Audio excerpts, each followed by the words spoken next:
안녕하세요, 달콩이분들 별콩입니다. 오늘은 비아님 인물인스로 인물집을 달려볼 거예요. 처음은 좀 가볍게 달리겠습니다. 항상 쓰기 애매했던 속지인데 마침 인물도 납작해서 딱 쓰기 좋아 보였어요. 도일리는 배경으로 써주고 인물 올린 뒤에 인어인 밑부분이 어색하지 않도록 꽃으로 감쌌습니다. 사각형 틀이 있긴 하지만 그냥 자연스러우라고 완전 넘어가도 신경을 안 썼어요.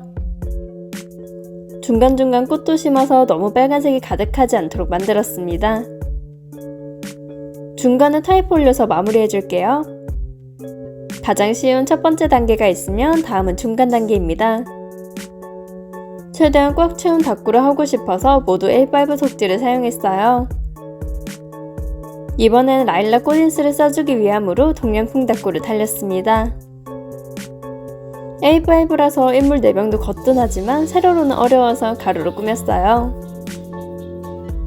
첫 번째 단계가 가장 쉬운 단계로 작은 공간에 대충 인물에 꽃 때려 넣는 겁니다. 중간 단계는 이제 인물집을 좀 접한 사람들이 하는 것으로 생각을 좀 거쳐야 해요. 배경과 소품 그리고 인물들끼리의 비율을 생각하고 각각의 위치를 고려하며 붙입니다. 중간에는 사이즈가 작은 인물 2명으로 상대적으로 뒤편에 있는 것을 생각했어요. 양 옆에는 비교적 사이즈가 큰 인물 인스를 붙여서 호위하는 느낌으로 만들었습니다.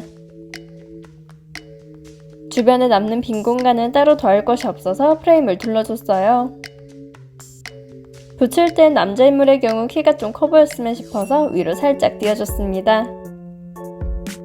프레임의 색이 좀 쨍하다 보니 위쪽에는 보라색이 아닌 회색으로 좀 색을 낮춰줬어요. 이제 주변에는 라일락 꽃으로 가득 채워줄 겁니다. 꽃의 모양에 따라 인물 뒤로 넣어주기도 하고 앞으로 빼주기도 했어요.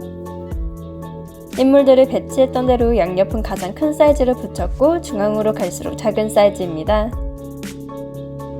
꽃을 프레임 뒤로 넘겨서 깔끔하게 만들어도 되지만 앞으로 나와도 꽃이 많아 보여요. 꽃이 너무 많아서 바깥까지 흘러나온 느낌을 만들 수 있어서 중앙은 그대로 붙였습니다. 위쪽에는 공간이 좁기 때문에 하나를 그대로 붙이기보다 잘려진 부분을 이용했어요. 튀어나온 부분을 쓰는 경우는 붙이고도 예뻤을 때나 어울릴 때 씁니다. 붙였는데 너무 뜬금없어 보이거나 너무 작아서 이유를 모르겠다면 바로 떼버려요. 등나무꽃처럼 오히려 빼곡한 게 예뻐 보여서 이번에는 가득 채워줬습니다. 다 붙인 뒤에는 봄폴더로 꾹꾹 눌러서 스티커들을 고정시켜줬어요. 남은 중앙에는 진한색의 타이포나 검정색 타이포를 올려주면 완성입니다. 마지막 세 번째 단계는 저도 잘 안하는 다꾸예요. 한 장 안에 스토리까지 넣어 속지의 모양도 바꿔서 하는 다꾸입니다. 저는 3가지의 스토리로 각각 나눠봤고 대각선으로 잘라 준비했어요. 이런 제각각의 모양은 어떻게 스티커가 들어갈지 정확하지 않아서 어렵습니다. 스티커의 배치에 따라 어떤 거 많이 가려지는 경우도 있어요. 잘려지는 경우가 너무 많아서 최대한 모양을 봐줘가며 수정을 합니다. 스토리는 오글거려서 말 못하겠는데 각자의 상상에 맡길게요. 지금처럼 각 잡고 다꾸를 할 때는 굉장히 오래 걸려서 중간중간 계속 봐줍니다. 사이즈 자체는 작은 편에 속하지만 그만큼 스티커의 선정이 중요하거든요. 다 붙이고 보는데 좀 더 딱 나누어지는 선이 있으면 좋겠다 싶어서 프레임인스를 썼습니다. 프레임인스에서 양 끝에 반짝이는 얇은 부분만 쓸 거예요. 프레임은 두꺼운데 그림을 가리고 싶진 않아서 얇게만 썼습니다. 자를 때 실수하지 않도록 잘 붙여서 튀어나온 부분을 정리해주면 깔끔해요. 우선 바깥쪽 부분만 둘러주고 아래쪽은 허전해서 통으로 붙여놨습니다. 이제 중앙인데 중앙도 포인트들이 많이 가려질 수 있어서 조심해야 해요. 배경인스도 포인트를 살리고 싶어서 중앙을 잘라내 인물이 가려지는 곳을 보고 붙였습니다. 미리 빛을 안 해주고 대략적으로 어울리는 인스들만 들고 와서 끊임없이 수정했어요. 손에 있는 반지들이 잘려나간 게 너무 아까워서 그냥 얼굴 반쪽 잘려나가게 했습니다. 일단 양쪽 두 눈만 걸려있으면 괜찮아요. 남은 여백은 비아님의 동양풍 고추로 채워줬습니다. 프레임은 초록색과 마찬가지로 비슷하게 가줄 거예요. 이번에는 좁은 쪽이 위에 있어서 위에 프레임 통으로 하나 올려줬습니다. 나머지는 얇은 부분만 써주기 위해 둘러줄 거예요. 얇은 부분만 붙여줄 수 있도록 위치를 봐주면서 붙여주고 튀어나온 부분은 잘라냅니다. 이때 위에 붙일 수 있는 박테를 유용하게 잘 썼는데 시월토끼님의 박테예요. 대각선으로 쓰고 나면 멀쩡하게 쓸 수 있는 부분이 적어서 남은 부분은 버렸습니다. 이제 마지막 세 번째 부분이에요.